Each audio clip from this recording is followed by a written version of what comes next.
అభినందనలు తెలియజేస్తున్నా. మిత్రులారా, ఇవాళ మనం ఆలోచన చెయ్యాలి.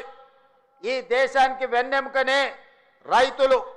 ఆ రైతు వెన్నెముక, ఆ రైతు నిటారుగా నిలబడాలి.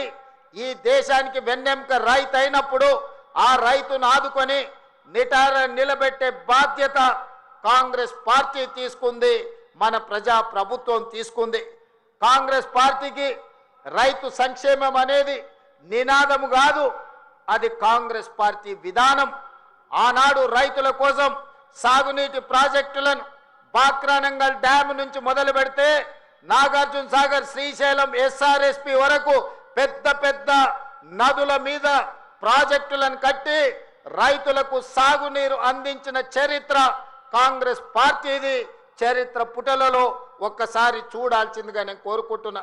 మిత్రులారా, ఆనాడు రైతులు పండించిన పంటకు గిట్టుబాటు ధర లేక దళారుల చేతుల్లో దోపిడీకి గురవుతుంటే రైతు పండించిన పంటకు కనీస మద్దతు ధర ఇవ్వాలి, ఆ రైతులను ఆదుకోవాలి, రైతుల ఆత్మ గౌరవం నిలబెట్టాలని ఈ దేశంలోనే మొదటిసారి రైతులకు గిట్టుబాటు ధర ఇచ్చే చట్టాన్ని తీసుకొచ్చింది ఈనాడు దేశంలో కాంగ్రెస్ పార్టీ. అదేవిధంగా మిత్రులారా, రైతులు పండించిన పంటను కొనడమే కాదు, పండించిన పంటకు 500 రూపాయల బోనస్ ఇచ్చి ఈరోజు దేశంలోనే అత్యధికంగా వరి ఉత్పత్తి చేస్తున్న రాష్ట్రంగా ఈ దేశంలోనే రానిచ్చింది ఏదైనా రాష్ట్రం ఉందంటే తెలంగాణ రాష్ట్రం ఉందని నేను చెప్పదలుచుకున్న. మిత్రులారా, ఆనాడు కరెంటు లేక, కరెంటు ఉన్న రైతుల మీద కేసులు కట్టి కరెంటు బిల్లుల కోసం పేలిపోతున్న ట్రాన్స్ఫార్మర్లు, కాలిపోతున్న మోటార్లు కష్టాలలో ఉంటే డాక్టర్ వైఎస్ రాజశేఖర రెడ్డి చేవెళ్ల నుంచి ఇచ్చాపురం వరకు పాదయాత్ర చేసి ఈ రైతాంగ కష్టాన్ని కన్నీళ్లను తూర్చడానికి దేశంలోనే మొదటిసారి ఉచిత కరెంట్ అనే గొప్ప పథకాన్ని తీసుకొస్తే ఈ రోజు భారతదేశంలో ఉన్న 100 కోట్ల రైతులకు వివిధ రాష్ట్రాలలో ఉచిత కరెంట్ వస్తుందంటే ఆనాడు చేవెళ్లలో కాంగ్రెస్ పార్టీ తీసుకున్న నిర్ణయం వల్ల ఈ రోజు 100 కోట్ల రైతులకు ఉచిత కరెంట్ అందుతుంది. ఆ పథకాన్ని తీసుకొచ్చింది కాంగ్రెస్ పార్టీ కాదా? ఒక్కసారి ఆలోచన చేయండి. మిత్రులారా, ఉచిత కరెంటే కావచ్చు, కనీస మద్దతు ధరే కావచ్చు, 500 రూపాయల బోనసే కాదు, అప్పుల్లో మునిగిపోయి ఆత్మహత్యలకు పాల్పడుతున్న రైతుల కోసం రైతు రుణమాఫీ చేయాలన్న ఆలోచనతోని ఆనాడు డాక్టర్ మన్మోహన్ సింగ్ గారు ఒక్క కలం పొడితో 72,000 కోట్ల రూపాయల రైతు రుణమాఫీ చేసి దేశం మొత్తం మీద రైతులను రుణ విముక్తులు చేసిన చరిత్ర ఆనాటిదైతే ఈనాటి ప్రజాపాలనలో ప్రతి రైతుకు 2 లక్షల రూపాయల వరకు రుణమాఫీ చేస్తామని ఆనాడు నేను సమ్మక్క సారలమ్మ సాక్షిగా ములుగు నియోజకవర్గం నుంచి పాదయాత్ర మొదలు పెడితే మా మిత్రుడు ఉప ముఖ్యమంత్రి వర్యులు బట్టి విక్రమార్క గారు బోధు శాసనసభ నియోజకవర్గం ఆదిలాబాదులో నుంచి ఖమ్మం వరకు పాదయాత్ర చేసినప్పుడు 2 లక్షల రూపాయల రుణమాఫీ చేస్తామని మాటిచ్చి నేను మా మిత్రుడు బట్టి విక్రమార్క గారు తెలంగాణ రైతాంగానికి మాట ఇస్తే సంవత్సరం తిరిగే లోపలనే 25,35,000 మంది రైతులకు 21,000 కోట్ల రూపాయల రైతు రుణమాఫీ చేసి రైతులను రుణ విముక్తులను చేసిన చరిత్ర ప్రజాపాలన కాంగ్రెస్ పార్టీది. ఈ రోజు దేశానికే మనం ఆదర్శంగా నిలబడ్డాం.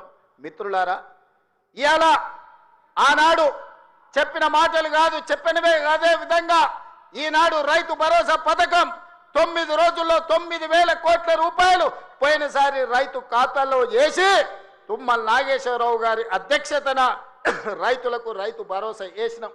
ఈనాడు కూడా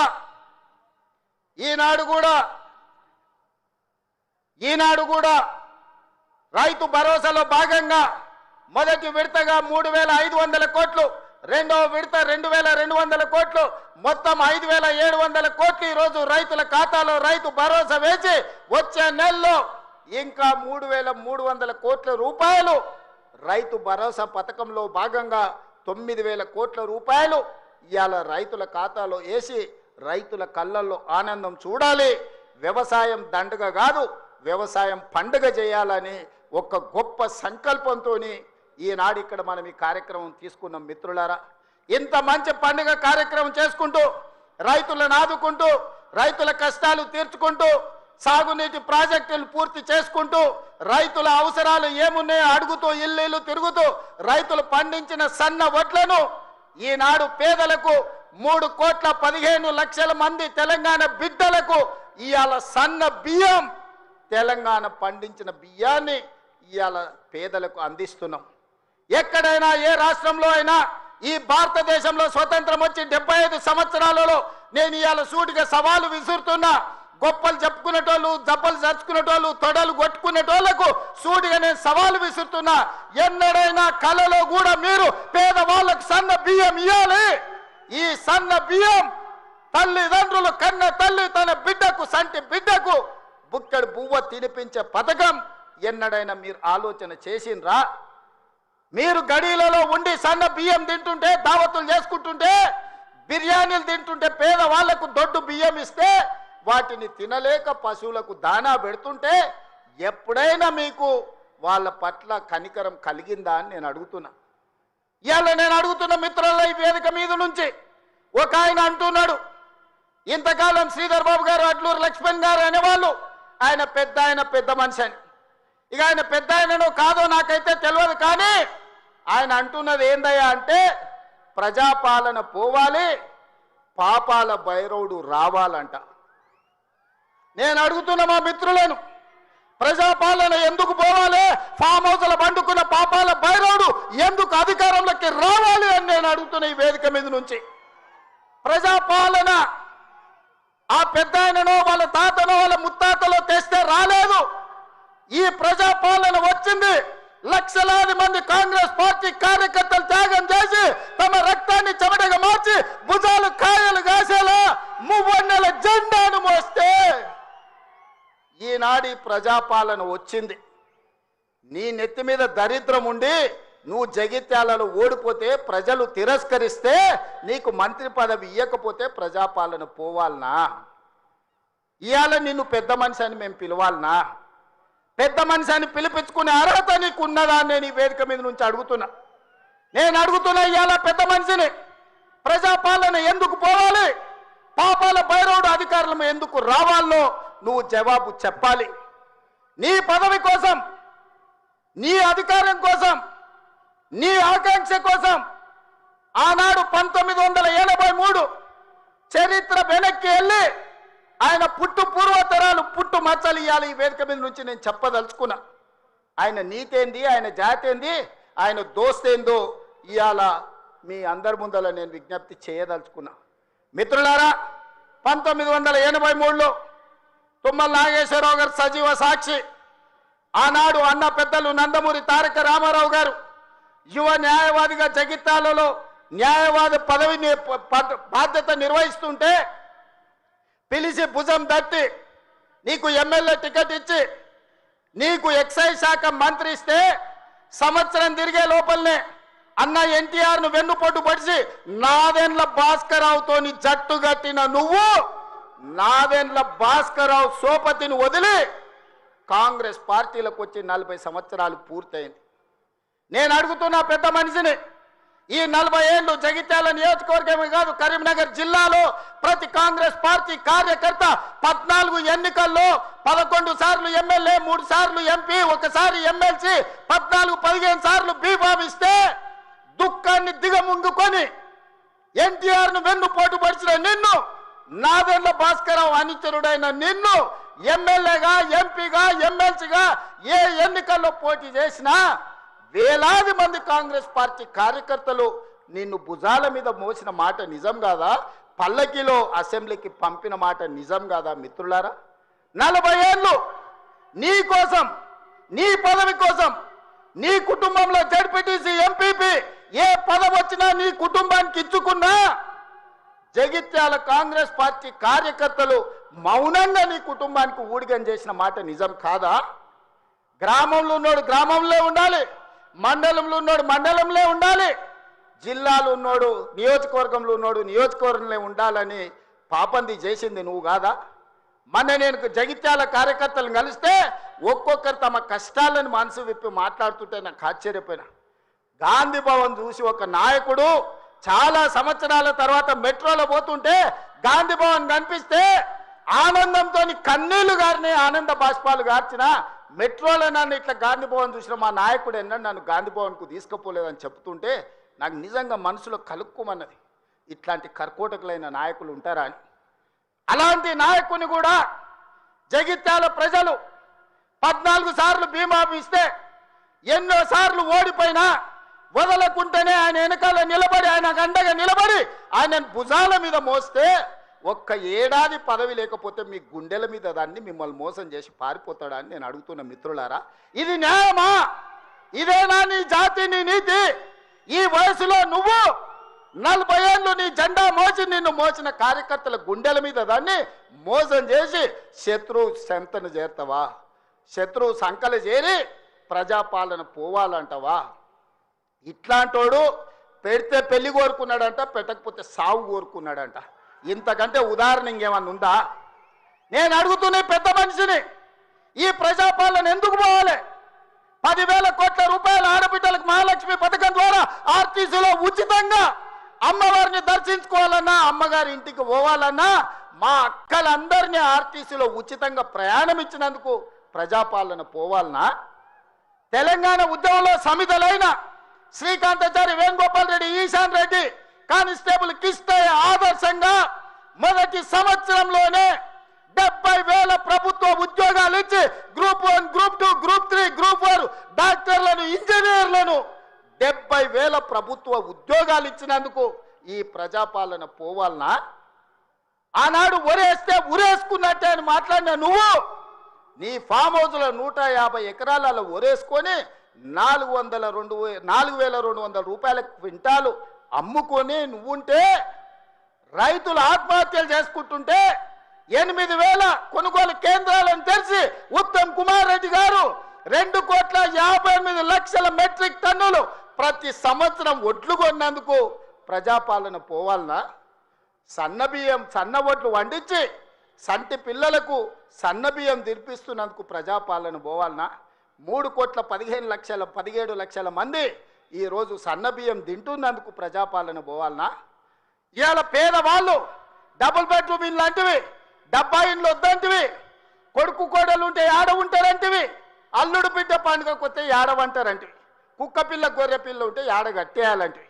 నేను అడుగుతున్న ఈడు ఉన్న మా యువకులను, మీ ఊర్లో డబుల్ బెడ్రూమ్ ఇల్లు వచ్చిందా? ఆ దరిద్రుడు మీకు ఇల్లు ఇచ్చిండా? 10 ఏళ్ళు మీకు ఇల్లు ఇవ్వలే కానీ ఎర్రవల్లి ఫామ్ హౌస్లో 1000 ఎకరాలలో ఆయన గడి నిర్మించుకున్నాడు. జన్వాడలో కొడుకు ఫామ్ హౌస్ నిర్మించుకున్నాడు. మోయినాబాద్లో తాటి చెట్టు నిర్మించుకున్నది. శంకర్పల్లిలో ఆయన బిడ్డ నిర్మించుకున్నారు ఫామ్ హౌస్లు. ఉండడానికి గడిగా ప్రగతి భవన్ కట్టుకున్నాడు. వాస్తు సక్క లేదని సచివాలయాన్ని కట్టుకున్నాడు. మీ పేదలకు ఎవరికన్నా ఇల్లు ఇచ్చిండా? సంవత్సరానికి 2 లక్షల ఇల్లు ఇచ్చుంటే కూడా పేదలకు ఈ 10 ఏళ్లలో 20 లక్షల మంది పేదలు ఈరోజు ఇల్లు కట్టుకునేటోళ్ళు కదా. తండాలలో, గూడాలలో, మారుమూల పల్లెల్లో ఉన్న ఆదివాసీలు, లంబాడీలు, గిరిజనులు, లేకపోతే ఇతర పేదలు ఇల్లు కట్టుకునేటోళ్ళు ఉండేటోళ్ళు కదా.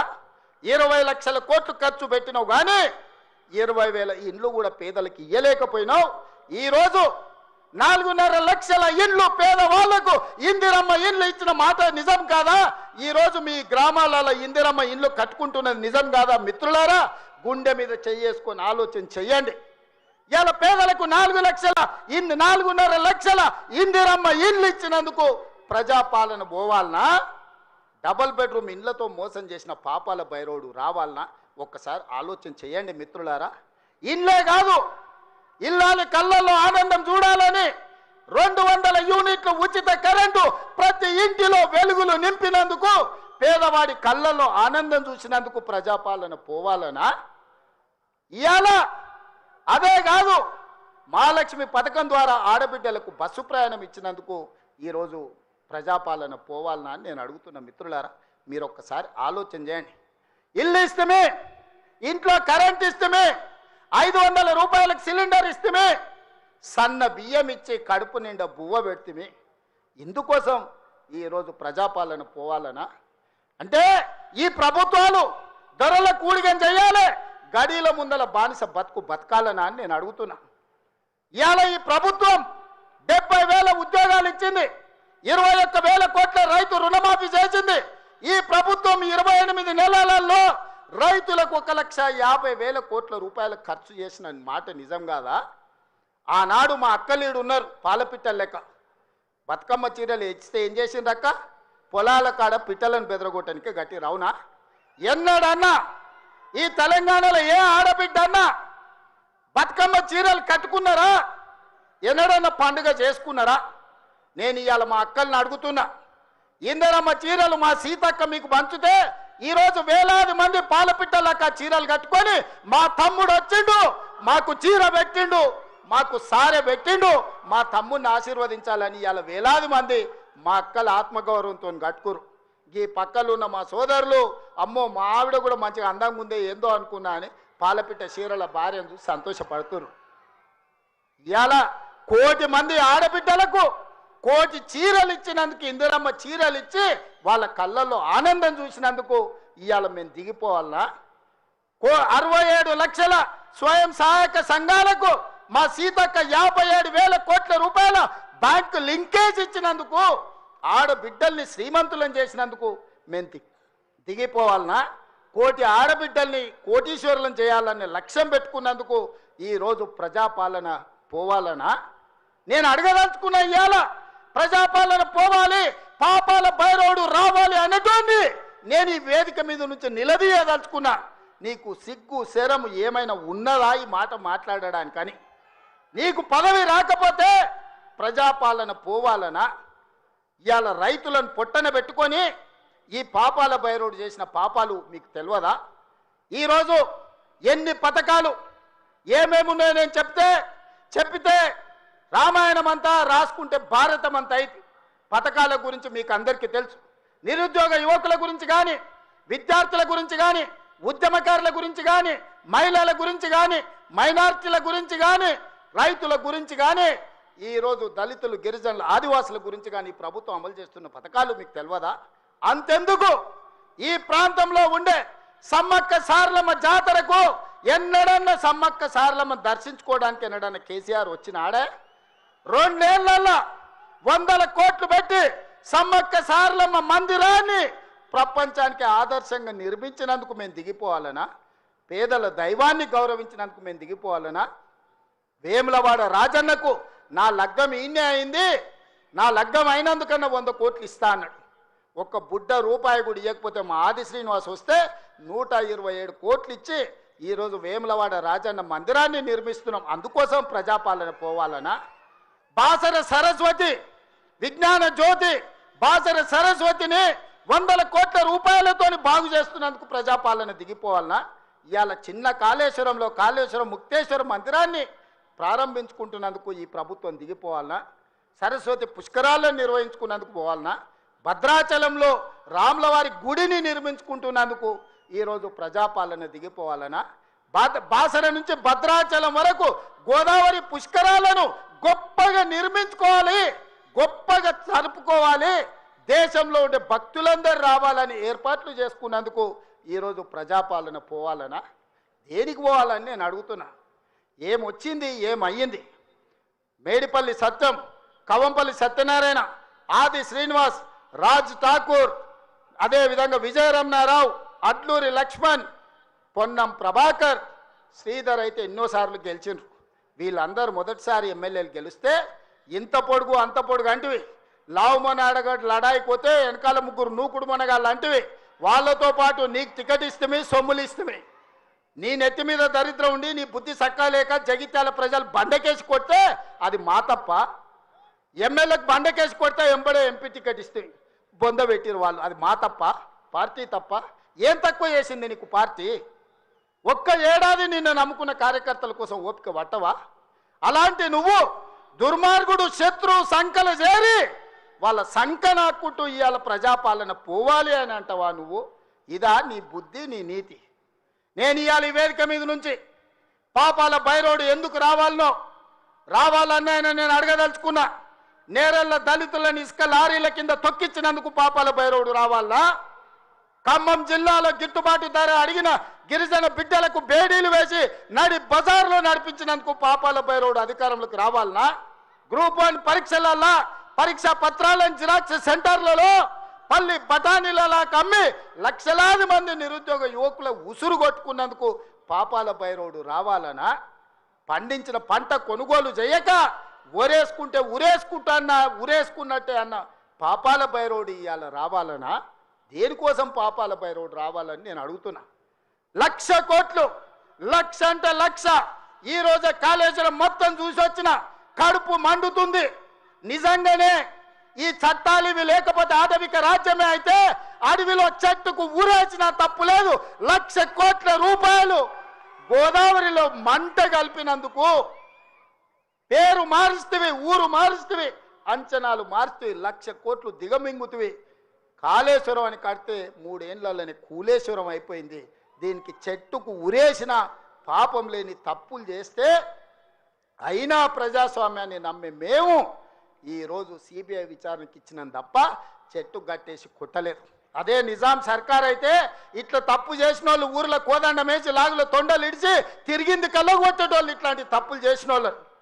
కానీ కాంగ్రెస్ పార్టీ కార్యకర్తల ప్రభుత్వం మంచిది కాబట్టే ఈరోజు ఇవన్నీ చేయలేదు. ఇవి చేసినందుకు పాపాల భైరవుడు రావాలనా? దేనికోసం రావాలి? మళ్ళా కొడుకును ముఖ్యమంత్రిని చేయడానికి, అల్లుని మంత్రిని చేయడానికి, సారాలో సోడా పోసేటోని రాజ్యసభ చేయడానికి, బిడ్డకు ఎమ్మెల్సీ చేయడానికి పాపాల భైరవుడు రావాలనా? దేనికోసం రావాలయ్యా నేను అడుగుతున్నా. ఈ కరీంనగర్లో ప్రజాపాలన పోవాలంటుండు ఒక దళిత బిడ్డ అట్లూరు లక్ష్మణ్, లేచి నిలబడి లక్ష్మణ్, ఒక దళిత బిడ్డను ఎమ్మెల్యేని కాదు ఇవాళ మంత్రిగా చేసినందుకు పార్టీ ఓడిపోవాలన్న జగిత్యాలలో ఇవాళ పొన్నం ప్రభాకర్ ఒక బలైన వర్గాల బిడ్డను మంత్రిని చేసినందుకు ప్రజాపాలన పోవాలనా? ఒక ఆది శ్రీనివాసును విప్పు చేసినందుకు ప్రజాపాలన పోవాలనా? ఓ విజయ రమణారావును విప్పు చేసినందుకు ఈరోజు ప్రజాపాలన పోవాలనా? శ్రీధర్ బాబు గారి నేతృత్వంలో నడుస్తున్న ఈ ప్రభుత్వం ప్రజాపాలన పోవాలనా? మిత్రులారా మీరు చెప్పండి.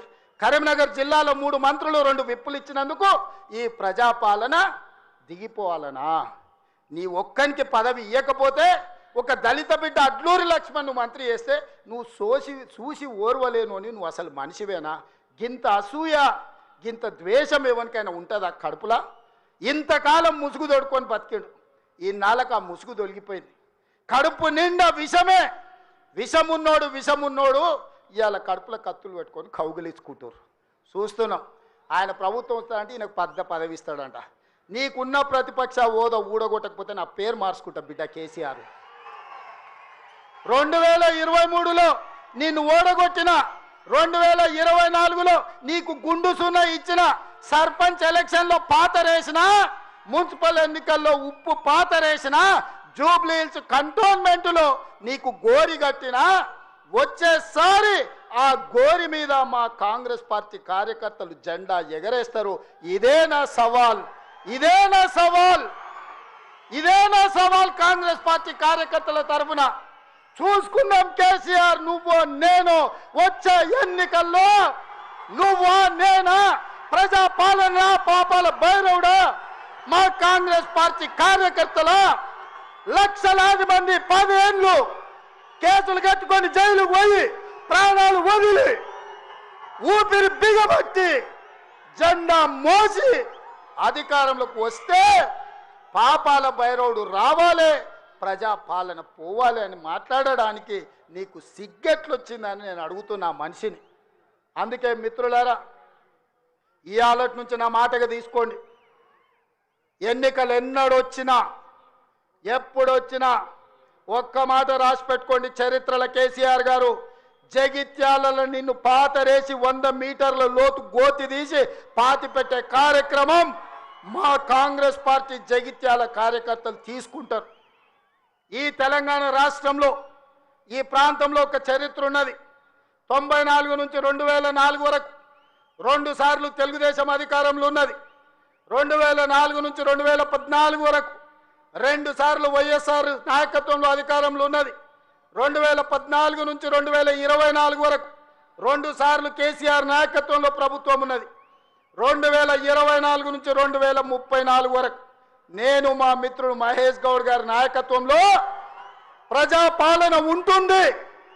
ఆనాడు వైఎస్ఆర్ డిఎస్ ఏ విధంగా అయితే 2 సార్లు పార్టీని అధికారంలోకి తెచ్చిండ్రో మళ్ళీ ఈరోజు చెప్తున్నా, అదే వైఎస్ఆర్ డిఎస్ నాయకత్వంలో ఎట్లయితే అధికారంలోకి వచ్చినామో ఈనాడు నేను మా మిత్రుడు మహేష్ గౌడ్ రెండోసారి అధికారంలోకి తీసుకొస్తాము, ప్రజాపాలనను ప్రజలకు అందిస్తామని చెప్పి నేను ఈ వేదిక మీద నుంచి చెప్పదలుచుకున్నా.